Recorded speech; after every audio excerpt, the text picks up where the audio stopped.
So hello and welcome back to the channel. इस video के अंदर हम करने वाले हैं क्लास 11th बायोलॉजी का second chapter which is biological classification and ये हमारा थर्ड लेक्चर है। फर्स्ट लेक्चर के अंदर हमने कवर किया था बायोलॉजिकल क्लासिफिकेशन, चैप्टर के नाम को समझा था, क्लासिफिकेशन क्या है, वो इम्पॉर्टेंट क्यों है, उसकी हिस्ट्री क्या है, फर्स्ट अटेम्प्ट किसने किया एंड सो ऑन। देन हमने टाइप्स ऑफ क्लासिफिकेशन समझा था और देन सेकेंड लेक्चर में हमने समझा था 2 किंगडम सिस्टम ऑफ क्लासिफिकेशन। तो आज हम समझेंगे 3 किंगडम सिस्टम ऑफ क्लासिफिकेशन। अगर आप इस लेक्चर के अंदर जो भी मैं करवा रही हूँ वो समझना चाहते हैं तो आपको प्रीवियस वीडियो भी देखनी होंगी जो कि आपको प्लेलिस्ट के अंदर मिल जाएगी। अब देखो 3 किंगडम सिस्टम, सबसे पहले हमने देखा था 2 किंगडम सिस्टम। 2 किंगडम सिस्टम मतलब कि हमने जो किंगडम होते हैं, किंगडम होती है एक कैटेगरी, है ना। मैंने 2 किंगडम सिस्टम में बहुत ही अच्छी तरह से क्लियर किया था कि जो किंगडम कैटेगरी होती है उसे 2 किंगडम में सबसे पहले माना गया। मतलब इस पूरे वर्ल्ड में जितनी भी ऑर्गेनिज्म है उन्हें 2 मेन ग्रुप में डिवाइड कर दिया गया, which is animalia and Plantae. ठीक है, 2 ग्रुप में डिवाइड कर दिया गया है। एनिमल्स को एनिमेलिया में रखा गया एंड प्लांट को प्लांटे में रखा गया। अब पॉइंट क्या उठता है कि एनिमल को एनिमेलिया में रख दिया, प्लांट को प्लांटे में रख दिया, बैक्टीरिया, फंजाई, इन सबको कहाँ पे रखा, वायरस, इन सबको कहाँ पे रखा, बायरोफाइट, है ना, ये सब भी तो है, एल्गाई। ठीक है, इन सबको कहाँ पे रखा गया, इन सबको घेर दिया प्लांट की कैटेगरी में। In fact they are totally different from there. Plants और बैक्टीरिया एक दूसरे से बहुत ही ज़्यादा डिफरेंट है, बट स्टिल उन्हें एक ही कैटेगरी में रख दिया गया। क्यों? क्योंकि एनिमल्स को एक सुपरफिशियल कैटेगरी मिल गई एनिमेलिया, प्लांट्स को कौन सी कैटेगरी मिल गई, प्लांटे। अब उन्होंने सोचा कि एनिमल्स, अब देखो ये सब डिस्कवरी किसने की है, ऑब्वियसली ह्यूमंस ने किया है। ह्यूमन किस में आते हैं, एनिमल्स में। तो उन्होंने सोचा हम अपनी कैटेगरी में बैक्टीरिया वगैरह को क्यों रखें, तो उन्होंने बैक्टीरिया, फंजाई, एल्गाई, बायरोफाइट्स, सेप्रोफाइट्स, मतलब सबको उठा के प्लांट की कैटेगरी में रख दिया। क्योंकि उन्हें लगता है कि एनिमल्स आर सुपरफिशियल, है ना, एनिमल्स को क्यों रखे उस कैटेगरी में, तो इसीलिए उन्होंने प्लांट्स के कैटेगरी में ही बैक्टीरिया वगैरह को डाल दिया। बट फिर बाद में बैक्टीरियाज के लिए, जनरली प्रोटिस्टा के लिए, ठीक है मैं बताऊंगी प्रोटिस्टा क्या होता है, उनके लिए उन्होंने क्या किया, अर्नस्ट हैक्ल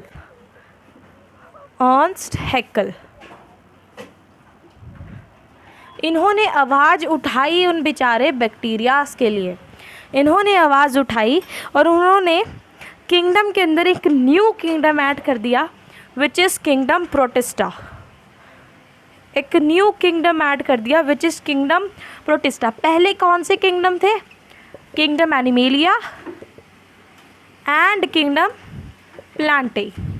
फिर उन्होंने किंगडम प्रोटिस्टा एक नया किंगडम ऐड कर दिया and gave us 3 kingdom system.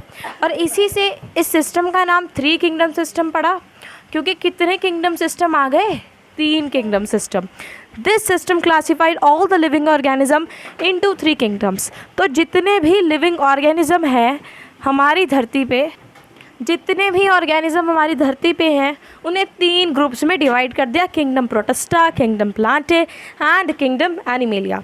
Protista जो है, ठीक है, अब हम देखते हैं कि प्रोटिस्टा के अंदर आते कौन कौन थे।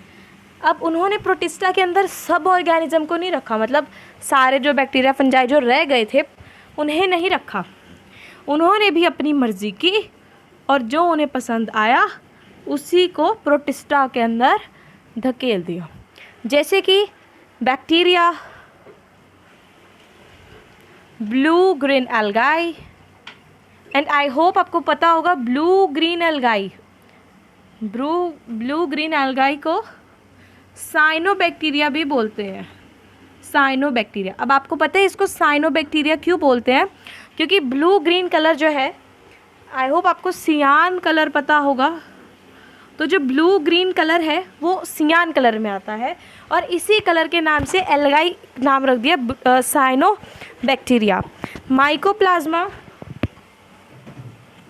माइकोप्लाज्मा, ये सब डिफरेंट टाइप्स ऑफ बैक्टीरियाज हैं जो कि ना ही प्लांट की कैटेगरी में आते हैं और ना ही एनिमल्स की कैटेगरी में, ठीक है।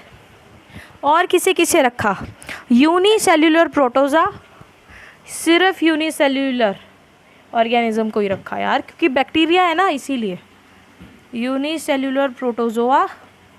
और किसको रखा, सिंपल यूनिसेल्यूलर ग्रीन एल्गाई जो है, सिंपल, आप नॉर्मल ग्रीन एल्गाई नहीं लिख सकते हो, जो हमें आपकी एनसीईआरटी में दे रखा है वही हम लिखेंगे, ठीक है। Algae, simple unicellular green algae. Whole group of Chlorophyceae, सारे ग्रुप जो थे कैरोफाइसी के उन्हें रखा। और किन्हें रखा, बेसिलियरियोफाइसी एल्गाई को, फंजाई को और स्लाइम मोल्ड्स को। फंजाई इम्पॉर्टेंट लिख लो, बाकी सब तो आपको नीचे नोट्स में मिल जाएगा ये सब, और स्लाइम मोल्ड्स को। तो प्रोटिस्टा के अंदर इन्होंने क्या किया, इन सब को उठा के रख दिया एक ही किंगडम में, विच इज़ किंगडम प्रोटिस्टा, ठीक है। ये सब थे कुछ बैक्टीरियाज, ठीक है। अब जो है हमें पता है 4 किंगडम सिस्टम आया।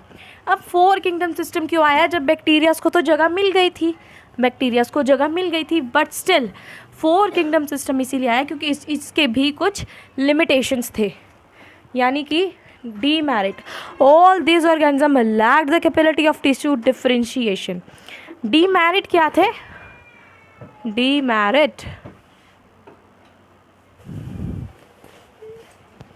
all prokaryotic and eukaryotic unicellular organism were placed in one group। सारे जो प्रोकैरियोटिक और यूकैरियोटिक ऑर्गेनिज्म है उन्हें सेम ही ग्रुप में रख दिया गया। अब देखो, बैक्टीरियाज कुछ यूकैरियोटिक होंगे, कुछ प्रोकैरियोटिक होंगे, तो उन्हें सेम ही ग्रुप में रख दिया गया। बल्कि प्रोकैरियोटिक और यूकैरियोटिक के अंदर बहुत बड़ा डिफरेंट है, right.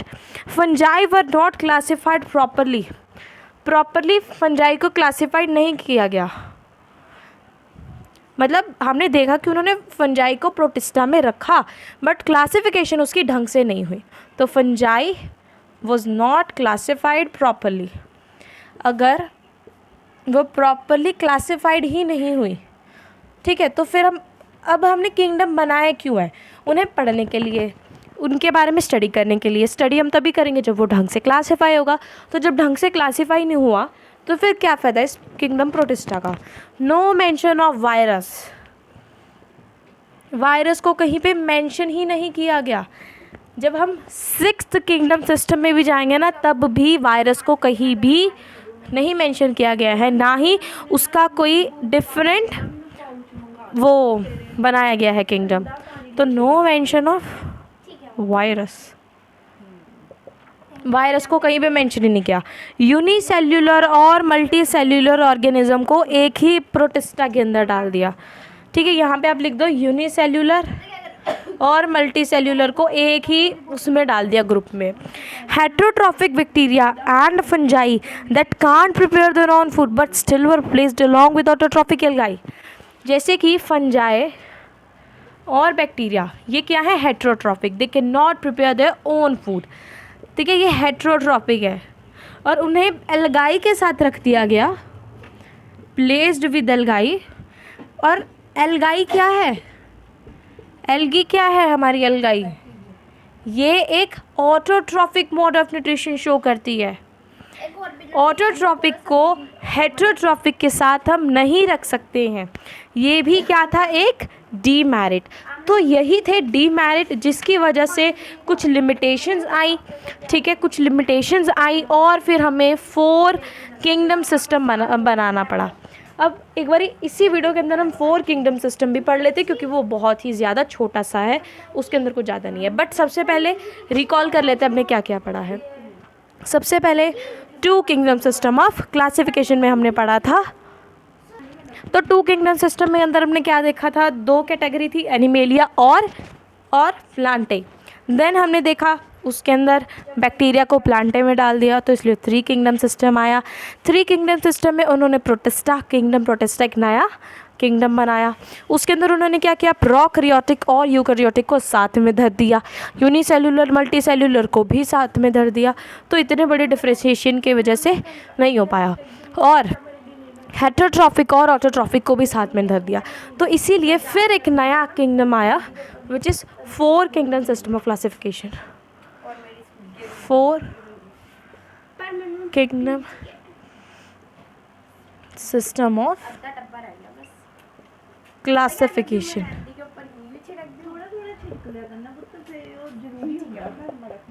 4 kingdom system of classification. In 1956, Line, Margulies and Copland added a new kingdom, Monera। 1956 में लाइन, मॉर्गलीस और कोपलैंड, इन दोनों ने मिलकर एक नया किंगडम बनाया। Added a new kingdom which is Monera. तो अब कितने किंगडम हो गए हमारे पास, kingdom Animalia, kingdom Plantae, kingdom Protista and kingdom Monera. तो ये 4 किंगडम अब हमारे पास आ गए हैं, based upon this simple cell structure without true nucleus and membrane bound organelle. Monera के किंगडम मोनेरा के अंदर क्या था, based on simple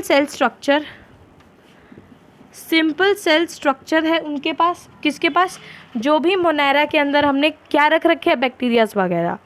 without true nucleus नहीं है, विदाउट, ठीक है, ट्रू न्यूक्लियस, बिना ट्रू न्यूक्लियस के साथ। और मेम्ब्रेन बाउंड ऑर्गेनेली भी नहीं है। माइकोप्लाज्मा और prokaryotic forms of primitive organism were placed in this group. ये थोड़ा इम्पॉर्टेंट पॉइंट है। माइकोप्लाज्मा एंड प्रोकैरियोटिक, माइकोप्लाज्मा और प्रोकैरियोटिक को forms of primitive organism. Primitive organism का मतलब क्या है, मतलब प्रिमिटिव ऑर्गेनिज्म मतलब जो पुराने, ठीक है, ओल्ड वाले, उन्हें क्या रख दिया गया, इस ग्रुप में रख दिया गया, प्रोकैरियोटिक और प्रिमिटिव ग्रुप को। Kingdom Monera consist of all the prokaryotic form. तो इसके अंदर क्या थी, प्रोकैरियोटिक फॉर्म थी। क्या थी, प्रोकैरियोटिक। प्रोटिस्टा के अंदर क्या किया, प्रोकैरियोटिक यूकैरियोटिक साथ में धर दिए। मोनेरा के अंदर क्या किया, सिर्फ प्रोकैरियोटिक फॉर्म्स रखी बस, ठीक है, प्रोकैरियोटिक फॉर्म्स थे। Kingdom Monera was initially called mycota. सबसे पहले मतलब पहले टाइम पे किंगडम मोनेरा जो है, किंगडम मोनेरा को पहले के टाइम पे माइकोटा बोला जाता था। अब उसे मोनेरा कर दिया, बट माइकोटा बोला जाता था, ठीक है। Thus 4 kingdom comprised of kingdom Monera, protista, animalia and Plantae. Demerit क्या थे, prokaryotic and eukaryotic were place together. हाँ, इन दोनों को फिर भी रखा साथ में गया था, बट ज़्यादातर उसके अंदर कौन सी थी, prokaryotic form. And I hope इस वीडियो के आपको मोटिव समझ में आ गया होगा। इस वीडियो के अंदर 3 kingdom system and 4 kingdom system पढ़े। नेक्स्ट वीडियो के अंदर हम 5 किंगडम सिस्टम और 6 किंगडम सिस्टम पढ़ेंगे। देन हम उसके बाद 3 डोमेन ऑफ 6 सब कुछ पढ़ेंगे, ठीक है। So thank you so much for watching the video till and I hope you will understand briefly now.